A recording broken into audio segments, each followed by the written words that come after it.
Why are there only 4 achievements in episode 4? Why the final 2 achievements are different on Steam and consoles? And what does these achievements mean for episode 4 and the final season? All of that in today's video.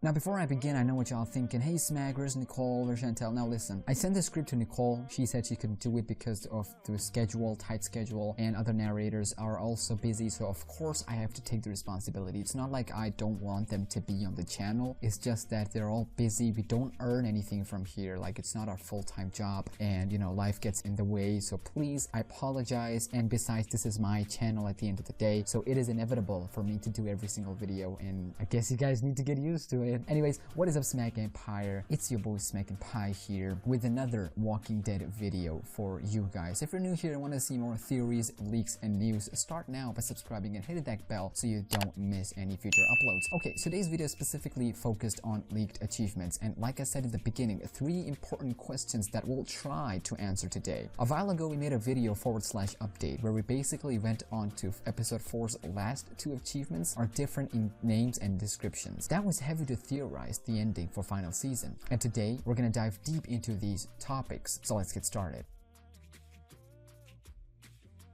I'm pretty sure that you guys had, and to this day still got, the same question regarding episode 4 achievements, and that is, why are there only 4, considering the fact that we've had 8 achievements in previous episodes each? Before we were about to theorize anything regarding this, Kent Muddle, the creative director for the final season, the mastermind himself behind all of this, answered the mysterious question on his Tumblr, so we don't have to. When a fan asked Kent regarding fewer achievements compared to previous episodes, he answered with 404 actually has less, because when you make achievements for a game, meaning the entire season, there has to be a very specific point total, and you have to have at least one of each type of achievements: bronze, silver, and gold, which each have different point values. Now before we go on, the main thing Kent is referring to here, if you didn't notice, is that the golden trophy that hasn't used yet in all 3 episodes. Usually these trophies and achievements doesn't mean much when the game is already out, but it can help significantly if they're to be seen before the actual release, like right now. It helps us theorists learn more about upcoming episodes. He then goes on to say that I only used bronze and silver achievements for episode 1 all the way to episode 3, but I had to fit a golden into this season somewhere, and that's where 404 was the only place it could fit, and keep the overall count of trophies in episode 4. There are more things I wanted to give achievements for in episode 4, but I ran out of points. This is interesting and fitting because episode 4 is the final season, and golden trophy represents highest achievement in the list, so you can't have a better stage than season's finale, as we're definitely going to get toughest choices yet in this episode. More onto that in just a bit, but let us know what you think of this. Are you excited? Make sure to let us know in the comments down below.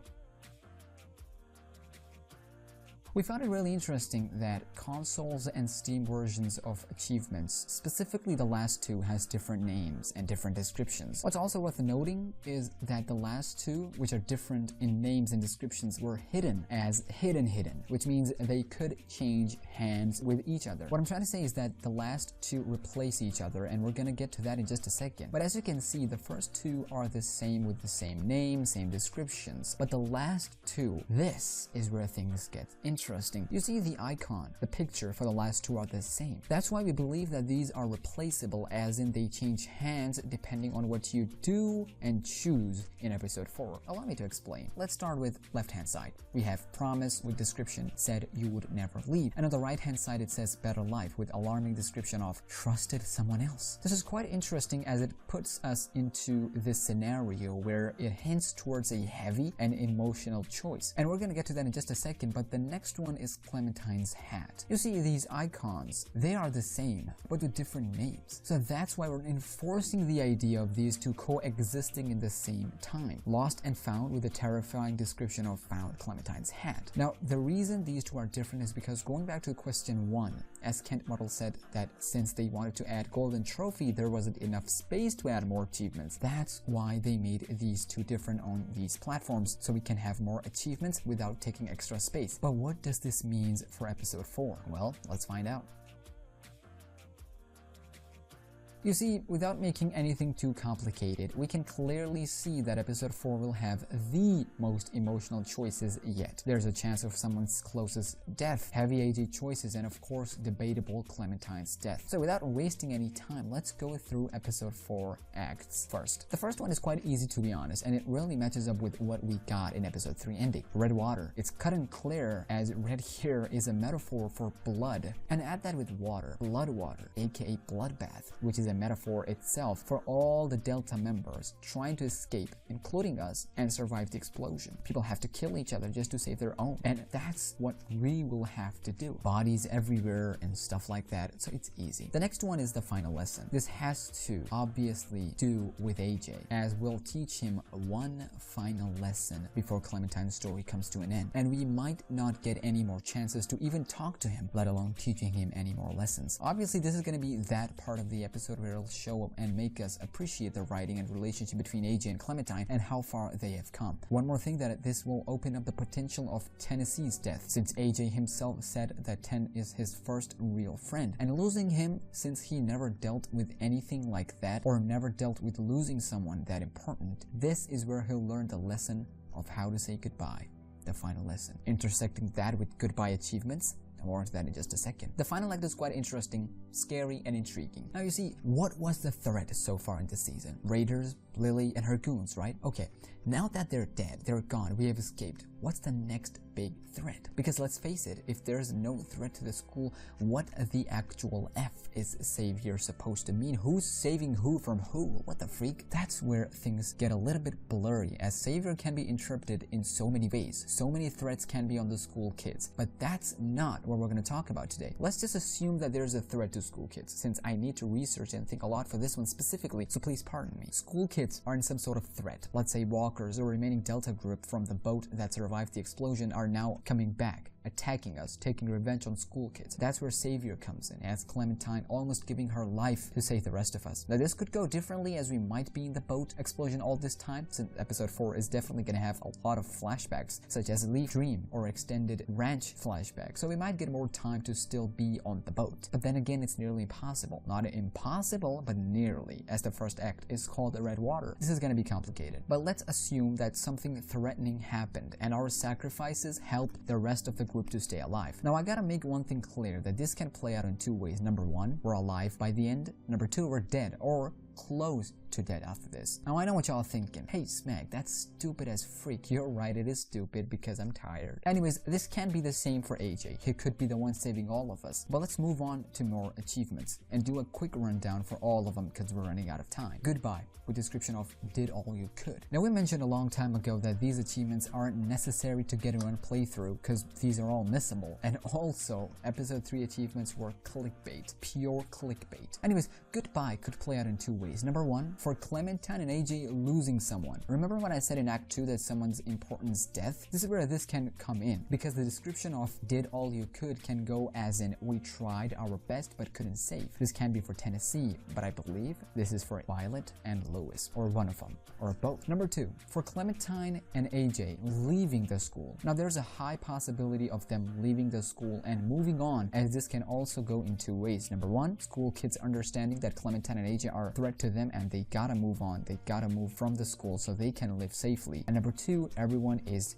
dead except for 1 and 2, and now we're moving on from the school, hence goodbye comes in. But there's one more bonus explanation to this, is Lee. Meeting him in dream one last time, saying goodbye forever. You and me, with description of came full circle. Now this is that same stuff all over again. However, I got a good theory for this one. This achievement can play out with ranch flashback or discussion, understanding how we came full circle, AJ and Clem from all the way until where we are right now. But it could also go in as what happened with Lee and Clementine is now happening with Clementine and AJ. However, AJ is already stronger and ready for the toughest survival challenge possible. Lee made saving Clementine his priority, and in doing so got bit and lost his life. Same goes for Clementine. She already said it so many times that she's living because of AJ and nothing else matters to her anymore. There you have it. This also comes in second act of final season, as Clementine and AJ interaction shows that Clementine elaborating to AJ about how they came full circle circle and all of their journey and how they still love each other and got each other, stuff like that. Now for the final two. Okay, this one is really interesting and juicy. On left hand side we got Better Life with description of trusted someone else, and on the right hand side we got Promise with description of said you would never leave. Now get ready to get emotional. Promise, this is the one which is quite easy as its icon shows AJ and Clementine hands, and obviously game will give you the choice, and that's where these two achievements comes into play. Choosing I'll never leave you will prompt Promise one, where you obviously have plans of living throughout season's ending. The other one, however, is what I would do personally, and that is Better Life. So obviously without a doubt Clementine gave everything she can to AJ, and since this is season's finale, we'll definitely have the choice of you gotta stay strong without me and move on with ABC person, because in Clementine's head she did everything she can for AJ, and now it's time for him to move on by himself, and this is where the person you saved all this time, aka Violet or Lewis or school kids, will come into play, trusting them for a better life for AJ. Nice. But the last one has to be the hardest one yet. Same icon, Clementine's hat, but different names and descriptions. Time Bomb, Lost and Found, these two are so different to be replaced by each other. Heck, their description is even more confusing. Covered up the crime?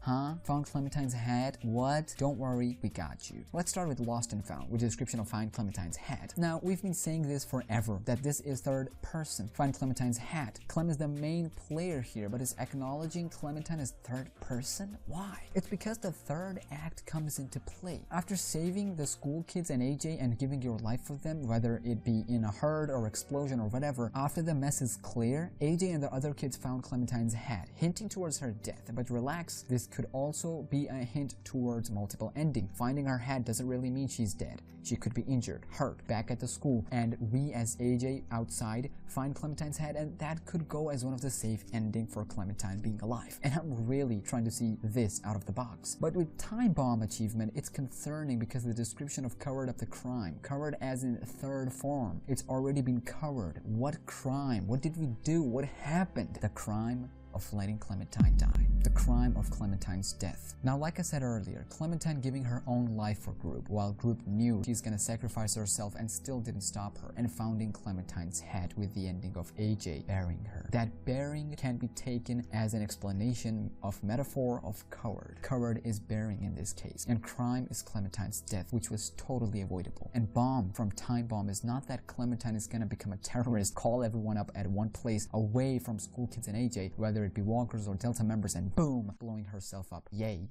No. Now, if that were to happen, that would be effed up endings, and probably my favorite ending because it'll make this so talked about ending, as opposed to just having AJ shooting her or leaving her. It'll make us talk about it, it'll make us mad, it'll make us think of how many possibilities they could have gone for. I'm not talking about the writers, I'm talking about the school kids making that effed up ending. That is what I want to see. But remember, that is just my theory, or more specifically the guy gaming theory. Oof, that was a lot. Anyways, part 2 of the leaks will be some audios, so watch out for that. I saw this Reddit post of people saying that we reached out for views in our previous leak video, and honestly it's 2019, you gotta do what you gotta do. Plus, everyone who's been supporting us throughout this time, I love you. Now with that being said, let us know your thoughts down in the comments. Also, if you're new here and want to see more, hit that like button. If you're new here, hit the subscribe button, smack the subscribe button, and become an official member of SmackNPie. I'm your host SmackNPie, and until next time, take care for yourself and family, stay humble, and be grateful, and peace.